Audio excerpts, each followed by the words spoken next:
marriages, the sex is usually not very strong. They can have strong companionship. He can be a really nice, easygoing man, so he can really be a good father, where he's going to be attentive to them and caring. And probably really loyal, be able too. To play. Yes, he's going to be able to play with the kids, and he's going to be very loyal to the wife. So very good companion, but they're going to rank very low on the passion side because the sex doesn't play out very well between a woman who has to be the mother and her husband who is the child and refuses to grow up because usually it's not the wife who's trying to keep him there. Right. The wife is like, can you please grow up? She's like trying to hit him over the head with the pan, just grow up. Right. So usually it's him who's so comfortable in this role as child because he's always been there. He's never cut the umbilical cord with mom. In fact, if you talk to a lot of them, they have their mothers up in a pedestal. Mm-hmm. Many of these guys have their moms up in a pedestal, and then now they have their wives up there. Here are some questions. I'm curious on that Go note, ahead.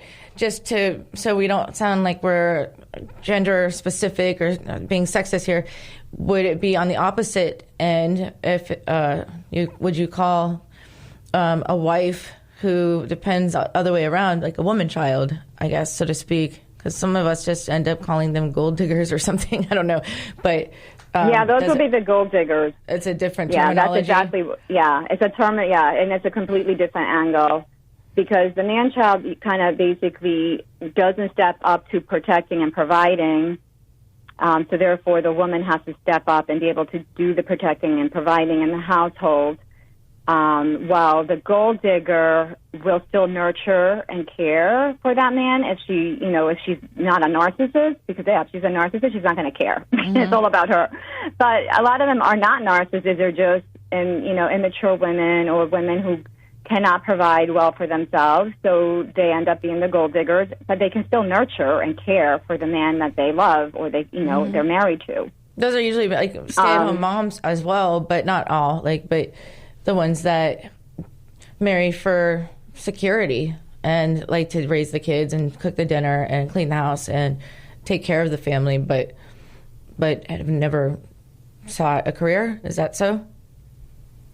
Well, I wouldn't put a stay-at-home mom and a gold digger in the same category. They're completely two different people. A stay-at-home mom is someone who takes her role very, very. It's a very important role to her. As her a whole mother. Life revolves around, about her children and her husband. Yeah. Yeah. Okay. So I just want to clarify the differences. Very reliable person. Yeah. Usually a stay-at-home mom is a very reliable, responsible human being. She cares about her kids and if they're doing their homework and, do they have the right clothes and the right toys or the right, whatever. So they're very concerned. In fact, their whole lives are revolving around their families, mm-hmm. and they're doing a really important job. Okay, yes, and that is their job. Some of the I just wanted to make sure it didn't clump together, and just to make sure. One question from Beatrice Yusufu, really quick: what are the early signs of narcissist in teenagers, and what really triggers it in adulthood? And that's a question. Thank you for asking that, Beatrice. But narcissism doesn't even get diagnosed until age 18 at the very earliest. Right? Exactly. So we can't see it in children. But what do you think, Jianny? Yeah, I agree. You can't diagnose them in adolescent years. It has to be in young adult years. And then the second part of that question was? And what really triggers it in adulthood? Oh, and it's not what triggers it. It's that they never outgrew all their immaturities and their views of the world, which is all about them. Remember, a child only sees their needs. It's only about their need, their care, and their happiness that matters as a child because that's part of their survival mechanism, and that's normal and natural. So as we grow and mature, that needs to stop, and we need to recognize that the needs, the care, and the happiness of the people that we are in relationship with is just as important as ours. And that's the problem. They never switch over to recognizing that. Mm-hmm. Thank you for answering that. And thank you for the questions.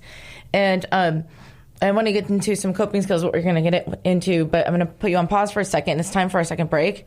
And we'll be back with Moments of Clarity in just a moment. Stay tuned. We will return to Moments of Clarity with Tiffany Warner after these messages. This is the Tan Talk Radio Network. Are you or your loved one suffering from addiction to drugs or alcohol? My name is Steven Sundquist, and I am a recovered addict. You are not alone. My team of dedicated professionals at All In Solutions Counseling Center is waiting to help you. With our evidence-based services, you can rely on us to help get your life back. We accept most major insurances and offer a variety of treatment options. Call now, 561-289-0779. Again, that number is 561-289-0779. 3 years ago, I made the call. Will you?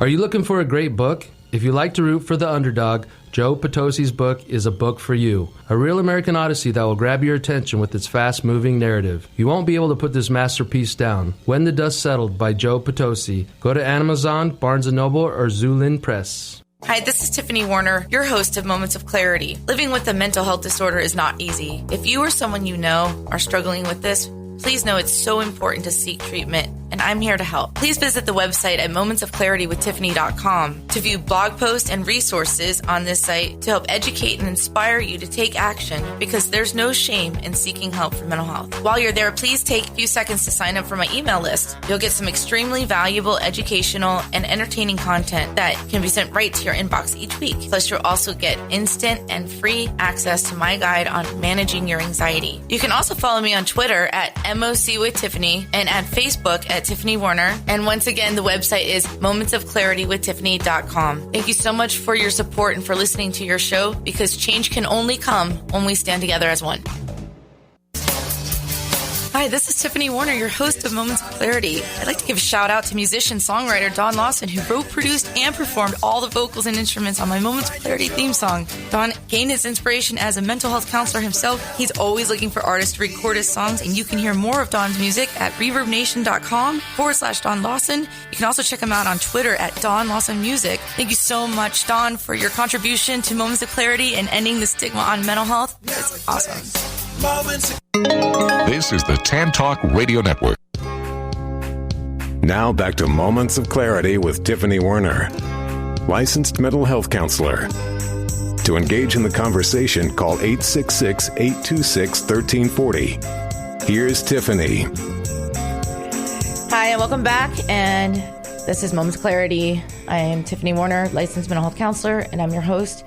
Today we're talking about the difference between a narcissistic personality disorder versus other types and traits, such as a man-child.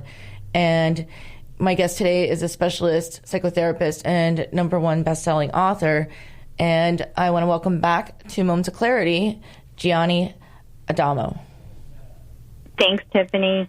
So, Tiffany, I want to actually share with you and your audience some of the questions I ask my clients when they come in confused onto whether or not they're married to a narcissist. These are some questions you could ask yourself right away and start to figure out if you're with a man-child or a narcissist.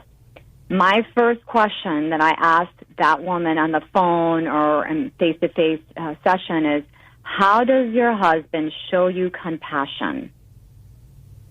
How does he show you empathy? So, for instance, if you are sick, does your husband buy you or make you some soup? Does he bring you tea and crackers? Does he tell you to stay in bed, don't go into work? So does he try to actually help you and comfort you when you are actually physically sick? Because if he is showing you those types of signs of compassion, maybe then he's probably more closer towards the man-child than a full-blown narcissist. Mm-hmm. Another question I ask that also helps to discern this is your husband faithful? Most narcissistic men are not. A man with a personality disorder as a narcissist is not faithful, but a man-child is. So that's another way of figuring out, am I dealing with a man-child who's got the capacity to evolve and grow and change, or am I dealing with a narcissist who's probably not going to change? Another question is, does your husband relinquish his responsibilities to you, such as all the executive functioning? Does he let you make all the big decisions in the relationship? Because if he's doing that, then he's probably not a narcissist. He's probably more of a man-child. The narcissist needs full control. He's controlling the money and all of the major decisions in that relationship. He's controlling. Okay? Okay. Let me see. Another question is, do you feel you have to tell him how to do everything? Which means you are the parent, and you basically are, you are feeling a lot of responsibility. You're carrying extra weight in this relationship that you know doesn't belong to you, and it's really hard for you to set up the boundaries because he's not willing to pick up where you're asking him to pick up. Another question is, can he be held accountable? So when he makes a mistake, and you can call him to it, and he would be apologetic, he would make restitution, or he can just come clean and say, hey, I made a mistake, and tell you about it even before you discover it. These are signs that you're not dealing with a narcissist, that these are more of a man-child or just a normal guy who can be held accountable, because a narcissist usually will not be allowing you or anybody else to hold them accountable, and they will do whatever it takes to get out of being responsible for any other actions. Those are great questions. And a lot of great insight, because, a lot of people wonder what kind of relationship they're in if they're not happy. And these are great signs to look for, to understand, and to evolve from. Now, with narcissistic personality disorder, that's one thing that I think a lot of people would probably want to get out of, because it's so toxic, and their feelings are not being validated at all. It's a one-sided relationship. What kind of boundaries or things would you suggest if our listeners are going, well, maybe I always thought I was married to a narcissist, but maybe it's a man-child? What would you say to help them along? Of course, besides couples counseling, but tools to maybe help him grow up or take more stress off of them, the women that are stepping up because he's not. Okay, so let me actually answer the question on to what does a man-child need? Because I think as the girlfriend or the wife, the partner of a man-child, you need to first understand what does he need, and then we'll figure out how do we best go about meeting those needs. Great. So obviously he needs to grow up. Bottom line, bottom line, he needs to grow up. So how do we get? How does this happen? How do we get there? My goodness! All right. So what the underlying issue with a man-child is, he is stuck in self-sabotaging mode. And that's what the wife and the girlfriend needs to understand. This is not your fault. You are not emasculating him, because I know for those of us who have been married or involved with them, so many people are like, you're emasculating him. Let him be a man.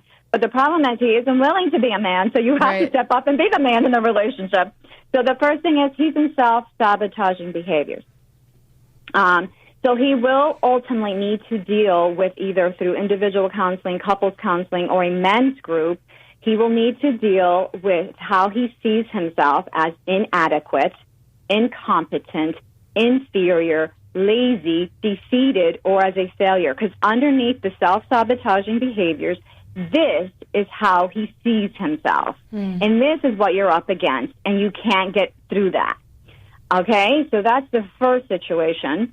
So he will be able, as he finally gets involved with either an individual counselor or couples counselor or a men's group, he will start to learn how to deal with his real emotions and learn more emotional intelligence. So he will be able to deal with his anger, with his shame.